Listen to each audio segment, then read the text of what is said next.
everybody. Mike Griffith here. Welcome to the Ingles on the Beat segment. And obviously, we're following up on the NFL draft. And that's where I'm going to take this conversation, at least out of the gate. If you have comments, I would encourage you to weigh in with them. I will do my best to be as interactive as possible today and get to your questions. I guess I'll just start with, some of my takes on the draft. And,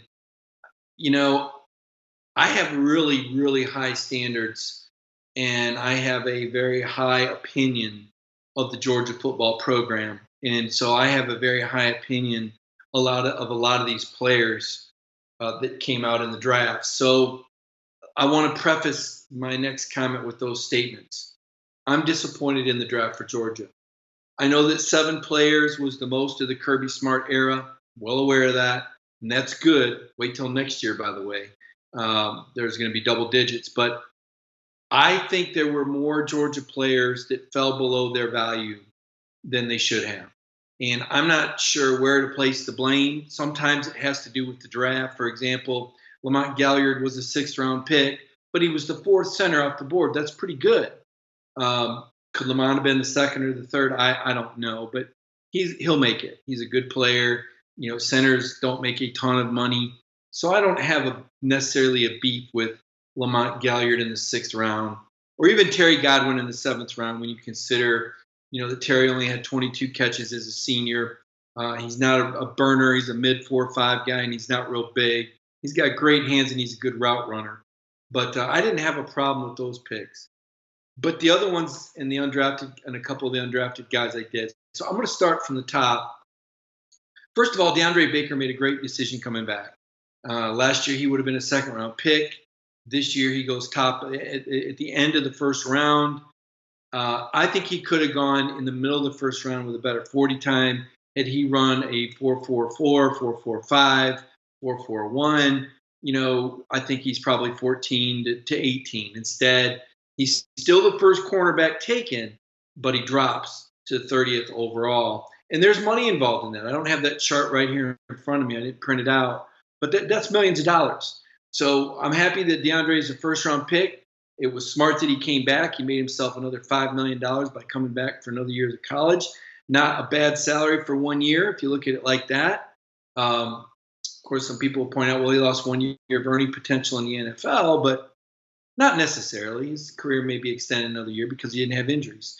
So Baker comes back, makes an extra $5 million, but I think he leaves some money on the table because the 40 time wasn't good enough. Mecole Hardman, however, I think maximized his value. Lightning struck. You never want to see bad things happen, but Mecole was a direct benefactor of Tyreek Hill's suspension. The Chiefs see him as an immediate plug-in guy. I would agree with that. I think Mecole was going to be picked by the Steelers a few picks later. I think that's why Kansas City traded up. So I think Mecole did well. Now, what if Mecole had come back? Could Mecole have been a 1st-round pick? Potentially. But I can't fault him because as a return man, you're in that high-impact position. You got to look at the potential for injuries. And for Mecole to leave, $4 or $5 million on the table to come back and risk it for another, $3 or $4 million might have been dicey. And then you don't know what the needs are going to be. I haven't looked deep enough to know what the receivers were. So Mecole Hardman, fine as a 2nd-rounder. Riley Ridley is a guy that I think made a mistake coming out. Well, if he didn't make a mistake coming out, at the very least, he made a mistake not running that 40 again on Georgia Pro Day. Riley ran a 4.58 at the combine. He did a 30-inch vertical jump. Those are not good numbers. Those are bad numbers at the receiver position, okay? You want a vertical in the mid-30s. You want to be in the 4.4 range if you're a receiver. Riley's got great hands. Riley runs good routes. Riley is an exceptional blocker. All those things. But I think if he would have come back for another year, like Baker did, I think Riley could have worked himself into the end of the 1st round or the middle of the 2nd round with another productive year. Or had he tested out again at Georgia Pro Day. Even if he runs the same number, it sends a message to the coaches, the scouts, that he's a competitor, that he wants to beat that number. Instead, his attitude was, hey, this is what I run. I'm good with it. I'm in a blessed place. I don't think that went well with the NFL personnel people. I think that cost Riley Ridley. I think he's an absolute bargain bin guy in the 4th round for the Bears, an absolute steal. because I think he'll be a productive NFL player, and I think he was undervalued in the draft. I would say the same for DeAndre Walker. DeAndre didn't have the option of coming back another year. It's just bad luck for DeAndre Walker with the injury that he had, and then he had to undergo the sports hernia surgery on his birthday nonetheless, January 23rd. It cost him an opportunity to compete in the Senior Bowl, where I think he would have really done a great job. He was undervalued as a fifth-round pick, but all he wants is a chance.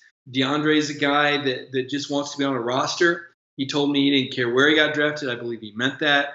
He knows when he gets on that roster, he's going to take care of business. He's going to improve in some of his pass coverage areas, or he'll bulk up and become the defensive end that they want, regardless if it's a 3-4 or a 4-3 as an outside backer, and a 3-4 or an end in a 4-3. DeAndre Walker is a pro. He takes good care of himself. He's focused. I think he was another big-time value pick for the Tennessee Titans. And then we mentioned Galliard in the 6th round, and then the 7th round guys. Like I said, Terry Godwin, because of the 40 time and the somewhat diminutive size, wasn't going to go a lot higher without a number in the 4.3s or lower 4.4s. He got great hands with the production, only 22 catches, But Nada, this is where it gets tricky. We all know that Isaac Nada is an NFL football player. If he had come back for another year, I'm not sure that another year of production would have helped Isaac out a lot. I think the 40 time hurt him, the 4.91. I think the vertical, it was 29.5. I don't know, though, if Isaac Nada was going to improve those numbers in a year. I'm just not sure if he has that athletic ceiling where another year of 30 catches and in a half a tenth of a second off of the 40. I think what happened to Isaac more than anything was that it was a very deep tight end draft. There were a lot of good tight ends ahead of him. I can't forecast what next year's tight end draft would have been. I have a hard time believing he'd have gone up more than the 4th or the 5th round, because I just don't think athletically he was going to transform himself anymore. So to me, the biggest, I hate to use the word loser, but the guy that lost the most coming out was Riley Ridley, a 1st-round talent that went in the 4th round. Whether it was the 40, whether that they wanted to see more film. Remember, he didn't have a great sophomore year. I think 6 of his 14 catches were against Alabama, right? So maybe with another year with Jake, and can you imagine what Riley Ridley would have done this season with Jake Fromm and this offensive line? I think Riley would have had a huge year, and I think he would have been at worst a mid-second round pick if he'd come back. Now, all that said, remember, brother Calvin Ridley was a 1st-round pick. There's plenty of money. There wasn't the financial pressures. And sometimes players, they just don't want to go to class. They don't want to have to go to the college practices. They want to be pros. And Riley has seen the life that his brother leads, and he's ready for that. So, Riley could be sitting back saying, man, you can say whatever you want. It's worth $3 million for me to get out. I'll make plenty of money before my career is over with. I'm ready for a different lifestyle.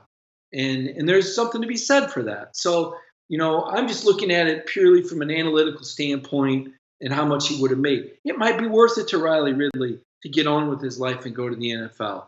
That's what they came to Georgia for. The education is important, and make no mistake about it. This is one of the top public institutions on the globe, much less the country. It's a beautiful place to live. Athens is wonderful. But some of these guys want to get out and see the world, right? They want to get on the jet and they want to see the other places. So I get it. I understand it. So from an analytical standpoint, I'm disappointed because I don't think the Georgia players got all they were worth in most cases. But from a personal standpoint, I'm happy for the guys that got drafted, and I'm happy that they're going to get to pursue their dreams. They've worked really hard for this. They gave Georgia all they had. Don't hold the Sugar Bowl against them, folks. They left it on the field in Atlanta. They had Alabama beat. They had Bama down 2 touchdowns. Walker goes out with an injury, and Jalen Hurts comes out and has the game of his life in relief. It was if either one of those two things doesn't happen, 9 times out of 10 Georgia wins that game. I know you don't want to hear that, but those players stayed focused and worked hard and got better, and they were beating the pants off the number 1 team in the country. And Alabama, nobody played Alabama within 22 points before that. So I tip my cap to those guys. It was a sensational season. I know 11-3 doesn't look good in the history books, but I watched them grow. After that LSU game when they got knocked down, I thought turn the lights out. But you know what? Those guys went back to work on the bye week and they got better. And they were outstanding in the month of November. They could have beat anybody in November, including Clemson, Alabama. Wouldn't have mattered. Put anybody in front of Georgia in November, they win the game. That's how good they were playing, and they had Alabama beat. And that's just the way it was. So I give all those outgoing seniors and outgoing underclassmen credit for making a hell of a run. I know I enjoyed covering them. I've covered some fantastic teams. This Georgia team is right there. I mean, and you guys know they're knocking on the door. This next year, this is the year. This has got to be the year. And I'll get to this in a second why. I want to touch on the two guys that weren't drafted. And personally, look, when you're cover a team, you're not a fan. I don't have Georgia posters up in my home or a Georgia sticker on my car, and I'm not yelling "Go Dogs!" All right, but I respect this program, and I respect Kirby Smart, and I respect his staff, and I respect these players because they do it right here. This is a first-class program. This is a championship program. As someone who writes sports and enjoys football, I have an admiration for a good product, and I feel fortunate to be on a good beat. And Georgia is a very good beat. In addition to that talent over there, in addition to Kirby Smart, who I think is one of the smartest and best coaches in the business. I love listening to his press conferences.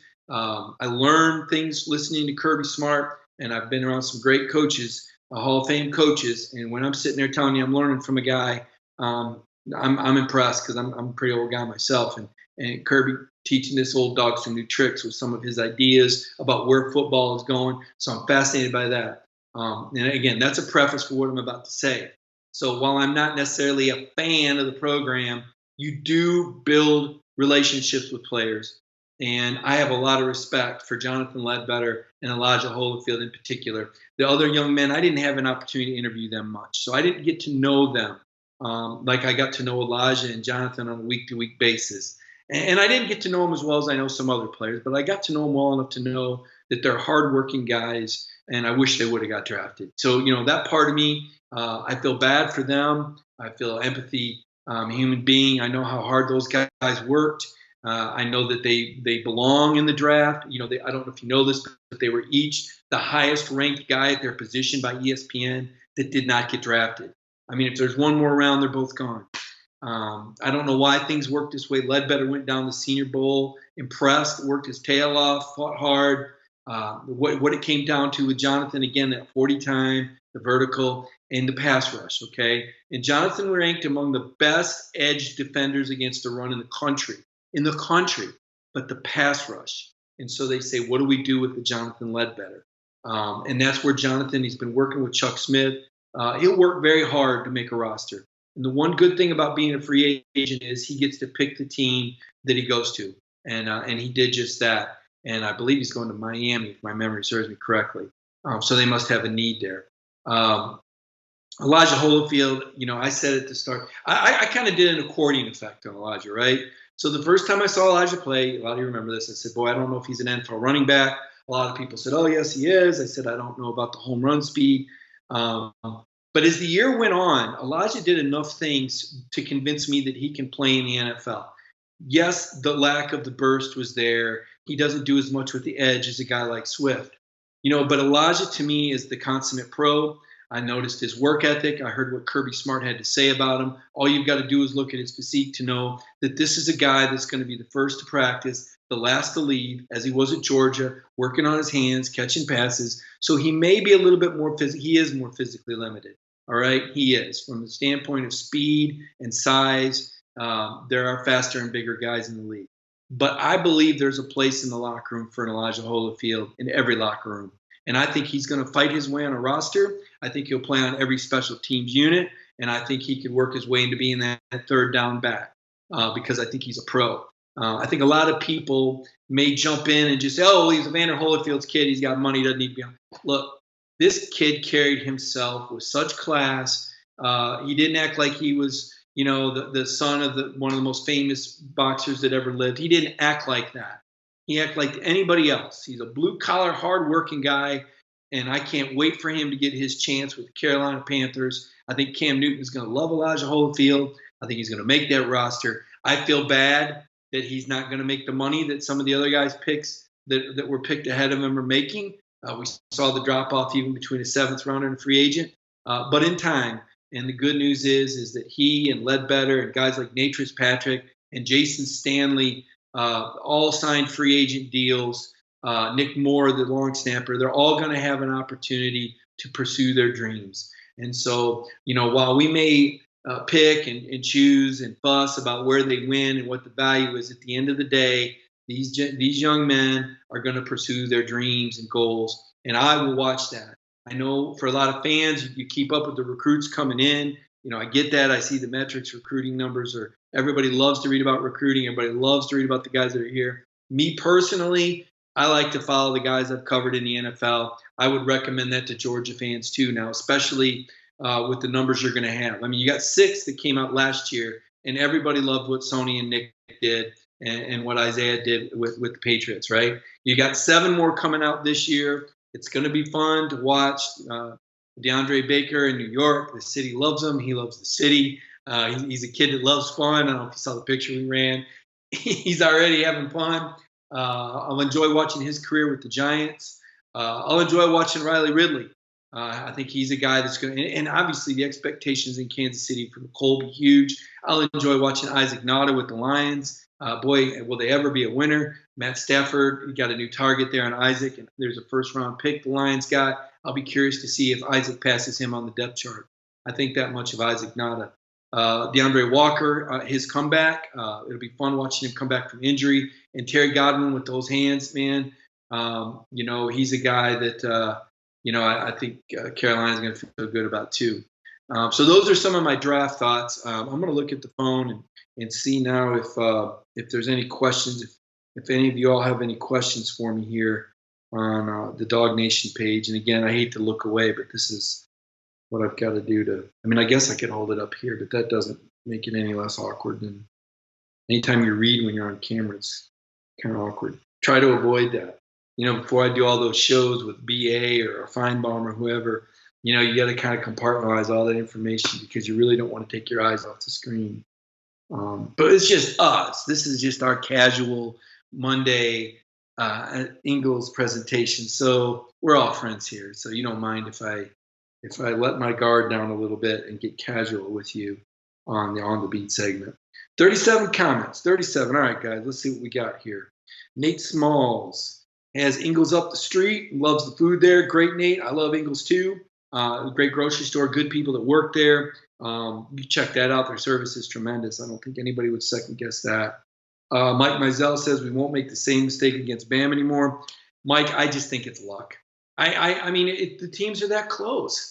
I don't know that it's a mistake as much as it is just tough luck. A play that goes this way or that way. I mean, you just can't see it coming. But Georgia has been right there with Alabama. It's not like Alabama's better than Georgia. It's not that at all. And it's not coaching, okay? And it's not the quarterback. It's just football. And this stuff happens. It happens. Philip Wells likes Led making a roster, 53-man roster. Philip, I agree. I haven't looked at those numbers. I would trust that John is with a good agent that put him in a good situation. At the very least, you want Jonathan to get on a practice squad. Jonathan is a worker, man. He's a grinder. He's a worker. And if he gets some good training on that pass rush, that's what's missing. It's just a little technique. But physically and mentally, emotionally, Ledbetter is a football. He's a warrior. So he's got to probably tighten up a little bit, maybe trim a little weight, get a little quicker off the perimeter is what I would say.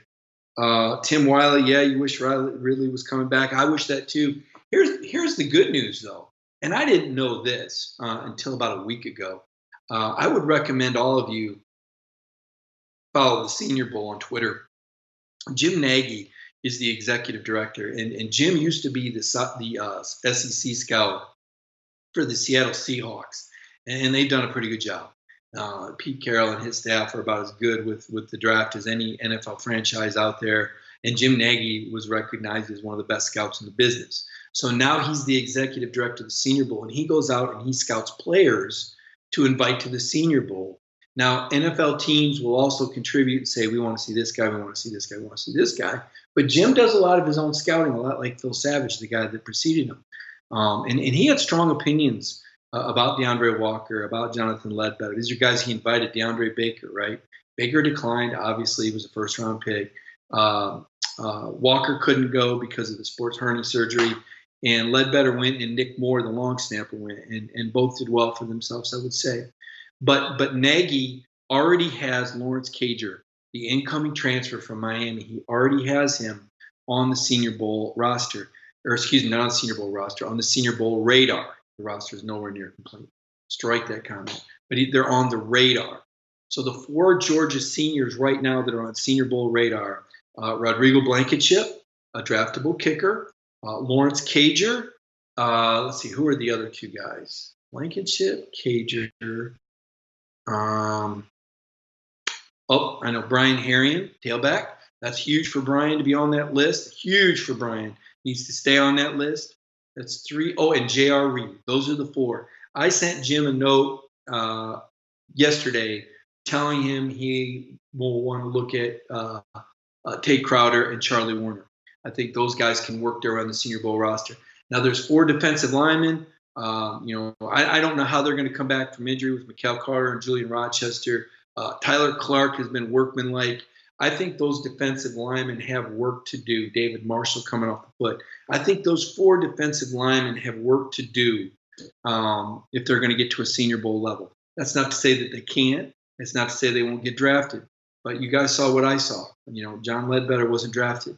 And I don't know if I put any of those 4 guys on Ledbetter's level. That's up for debate. I'm sure people would make the case for Tyler Clark, David Marshall when he's healthy. But that tells you just how high the bar is set. That's a wake-up call for these guys, too, when they see that a guy like John Ledbetter and Elijah Holyfield, 2 team captains. That's a wake-up call because those are respected, productive players in the best conference in the country. Let's take a look here if there's any more comments. What do we got? I'm still looking. Holyfield would prove everybody wrong, Mike says. I hope so. Let's see here. Zach Smith. Lamont will have a good shot at getting in the rotation. Arizona, the O-line shaky. That's for sure, Zach. I think the whole franchise is shaky. I don't like their pick.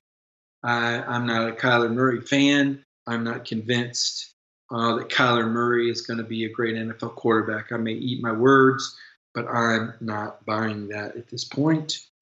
Let's see here. Hal Love. I sure enjoy your excellent writing you do about dogs. Was skeptical when you first came on. Thank you. I appreciate the compliments.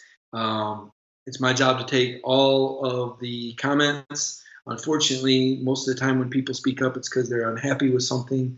I'm by no means perfect, but I'm pretty much an open book. I'm pretty transparent, probably too transparent. I need to reel it in a little bit on Twitter. Help me out with that, because sometimes I let these opposing fan bases, say things, and I want to fire back information, and I have to realize that, not everybody wants to read arguing on Twitter. They want to read information. But I do like to debate. That's part of who and what I am.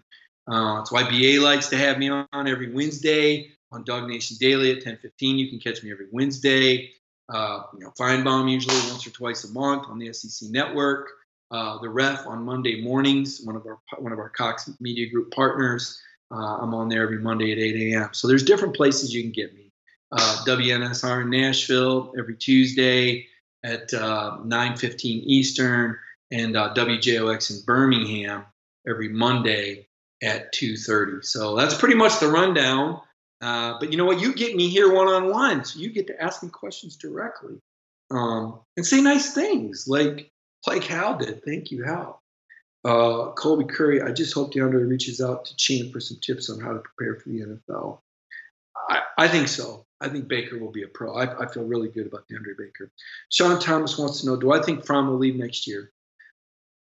If I had to guess, I would say yes. Not necessarily because Jake wants to, but because it would be a business decision. Because if I look into my crystal ball, into the future for Georgia football, you guys know I'm on record saying they're going to win the SEC next year, right?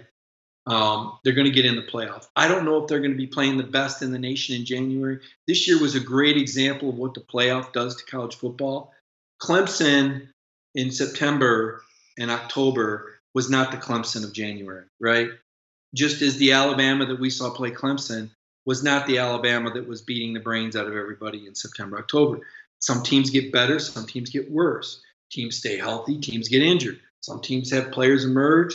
Other teams end up with locker room issues. So it's kind of a moving target. You can't just say, well, Georgia was this last year. No, Georgia was this, and they built up, and then they lost to LSU, and they were this, and then they built back up again, and they played Alabama at the peak, and they lost, and they said, we're out. Baker's not playing. Walker's hurt. Nothing to play for. And you run into a Texas team playing a bowl game outside their own state for the first time in 8 years, trying to get a 10-win season and put that Bulldog head on the wall. And they were more motivated and won by a touchdown. So, that's kind of what happens. But so again, getting back to the question, I see Georgia winning the SEC next year and being in the college football playoff. No doubt about it. Not in my mind, okay? That means everybody's going to have a good year. So you got 4 draft-eligible offensive linemen: Andrew Thomas, Solomon Kinley, Big Ben Cleveland, and Isaiah Wilson. I think at least 3 of those 4 guys will go pro. At least 3 of those 4 guys will go pro. I think if you're Jake Fromm, you got to look at that. You've just lost at least 60% of your offensive line, at least. I think DeAndre Swift is going pro. We know that Brian Herring is a senior. You've lost your backfield, okay? Now you got to look outside the wide receiver. What's J.J. Holloman and Demetrius Robertson thinking right now, right? So I think there's going to be a mass exodus. I think Jake's going to go, as much as I want to come back, my value is really high coming off a playoff year. I'm losing J.J. I'm losing 3/5 of my line. I'm losing my tailbacks. It's a business decision for Jake Fromm. It puts him in the best position to make an NFL team, right? Because right now he's already listed in the top 10 preseason, right now. I don't know what the quarterback class looks like a year later. This could change. Things could change, right? Things change, Mox. A lineman or 2 could get banged up, decide to stay. Same thing with Swift. Maybe Jake has an off year. Maybe crazy things happen. They lose, Jake wants to come back. There's not the financial pressure. Maybe the agent says, Jake, next year's quarterback class is much weaker, and this year suddenly got better. There's a lot of things that can happen. But if I were going to put odds on it, I would be 67% Jake leaves and 33% that he stays right now. That might even be low. Actually, it is. Let me go ahead and say 80% Jake leaves, 20% Jake comes back right now. Just throwing it out there. And to be clear, I have never asked Jake that question. It will come up, but I have never asked that question to Jake. I haven't heard him comment on it. What I do know is he's in the top 10 of Mel Kiper's top 10 right now. And I know that when I've talked with Andrew Thomas, Isaiah Wilson, and DeAndre Swift, they've all indicated they're thinking about going pro. I would imagine Solomon Kinley is in that boat as well. I've seen him projected right now as a 2nd or 3rd rounder in the 2020 draft. Let's see. What else do we got here? The talk about moving Big Ben Cleveland to nose guard. Whoa. No. John Gilder. Haven't heard that. I think he is cracking the line. I think he's going to be your starting right guard. And Cade Mays is right there. Jamari Salyer's right there. Look, nowadays you play 7, 8, 9 offensive linemen in a game. Big Ben, I think, will start. I do think he's earned that. I think Cade's going to push him. Unless Big Ben has a setback, some type of physical setback, I think he's your starting right guard. I think Cade will be the 6th man unless somebody slips. Because it's that tight, and Pittman will, and these guys know it, and they don't begrudge it. They all like each other. They're all friends. They have complete faith in Pittman. Whoever he says is the best, that's what they go with. They never question Sam Pittman, and they support each other. They understand that they're going to play. It's a 15-game season, folks, when you go to the national title game like I think Georgia will. So you need those bodies, and they appreciate having somebody where if their ankle feels a little funny, somebody can go in there and there's no drop-off. And they can go to the coach and say, hey, man, put Cade in or put Jamari in or put whoever in and not feel bad about it. Because the last thing they want to do is come out of a game and have there be drop-off and lose, right? So they like and appreciate each other. And that's why Georgia just keeps recruiting. So this mass exodus I'm talking about next year of 10, 11, 12 guys that could be drafted, everybody's freaking out going, oh, my gosh, then what? Well, that's when the Kirby recruiting kicks in. That's what keeps the wheel turning. Players see a lot of guys get drafted. They want to sign up for more of that, more of that. And Kirby's told us they're going to be leaving earlier. If they're coming in earlier, they're going to be leaving earlier. Because if they're coming in earlier, they're playing earlier, right? And that's just the way the cycle works for the great programs. So that's what I see happening with Georgia. It's not a bad thing. It's kind of an exciting thing. Look, y'all got a little taste of Dwan Mathis. He was pretty exciting out there. I'm not ready to throw him out there yet, right? And there's other quarterbacks coming too. So it's going to be okay in that respect. Let's see here. No David Marshall. Hi, Trent Scarborough. Appreciate it. Will 2020 be a rebuilding year? Call it a reloading year. Call it a reloading year because Kirby's smart and he plays a lot of young guys. So instead of running up the score like Oklahoma and scoring 60 or 70 points, Kirby's putting young players in to get them valuable reps. You could make the argument it might have cost them in the playoff, but I'm on record as saying they weren't going to make it with the Oklahoma AD, the Georgia Tech AD, and the Florida AD, okay? The deck was stacked. I'm going to stick with that. I don't care what people say. I'm not going to argue on Twitter anymore, but you got to get hit over the head with a dumbstick if you don't recognize that Georgia was at a severe disadvantage with those people being on the panel. It just is what it is. Not trying to take a shot at those people's ethics, but it is what it is. All right, let's see, Mike, what is your opinion about kids draft, come back to college? Willie Gray, here's the thing about that. What do you do with the scholarships, right? You've already given those scholarships to the kids that sign. Maybe if they come back on their own nickel, maybe, okay? But you've already given the scholarships away. That's the complication there. Let's take a look here. Natrez Patrick signed with the Rams, Mike. He's got to show that team that he's all in. I remember I asked Jeremy Pruitt about Natrez. He says he believes he's got NFL talent. Obviously, Kirby believes in him. It's up to Natrez to make it now as a free agent. It's going to be borderline. I could see him on a practice squad at the very least. Mike Mizell says Jake won't need the money. It's really more about the best position where he gets drafted. The higher you're drafted, the more odds are that the team's going to feel compelled to play you. The tip says that's what Jordan Davis is for. Boys, he's something else. He is something else. I love watching Jordan Davis play football. Yeah, pause. Funny. No doubt, Philip. Barring a total breakdown from, will Blossom be a first-round pick? I agree. Let's see here. I'm not sure who you were referring to, John Gilder. He isn't a starter on the line. How does that make him a first or second rounder? Anthony Thomas is a first or second rounder. Kinley is a second or third rounder. I think Big Ben Cleveland could be a second or third rounder. Ideally. Isaiah Wilson, I don't know if you can coach 6'7", 350. So they're telling me I need to wrap it up here. Guys, I always appreciate the comments. You can leave more questions for me. I go back in and look just to see what people are saying and thinking, and I look for story ideas.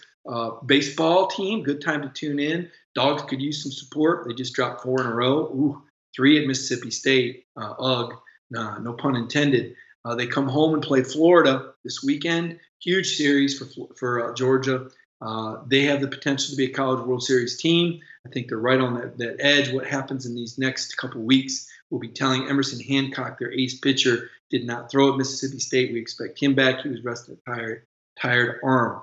And their best hitter, Shunk, also did not play at Mississippi State. So they're going to try and get healthy this week. They got the Sizzle tomorrow night. The Georgia softball team took 2 out of 3 from South Carolina. They're on the rise. Another team with fringe World Series potential. I think the baseball team is probably more likely to go to their World Series than the softball team. But Champer has surprised me before, and Georgia has the best softball hitter in the country in Alyssa DiCarlo. She was the 4th overall pick in the professional softball draft. We're all waiting to see what happens with Nick Claxton. He got invited to the NBA Combine. He's going through that process. Does Nicholas come back? We don't know. All hands on deck for Tom Crean, hoping that Claxton comes back. If Claxton comes back, I think Georgia has an NCAA basketball team next season. I'm going to wrap it up from here. Everybody have a great, wonderful week. Enjoy the weather. Enjoy Georgia. And I'll be back here next Monday talking to you. Thanks for tuning in. Ingles on the Beat segment.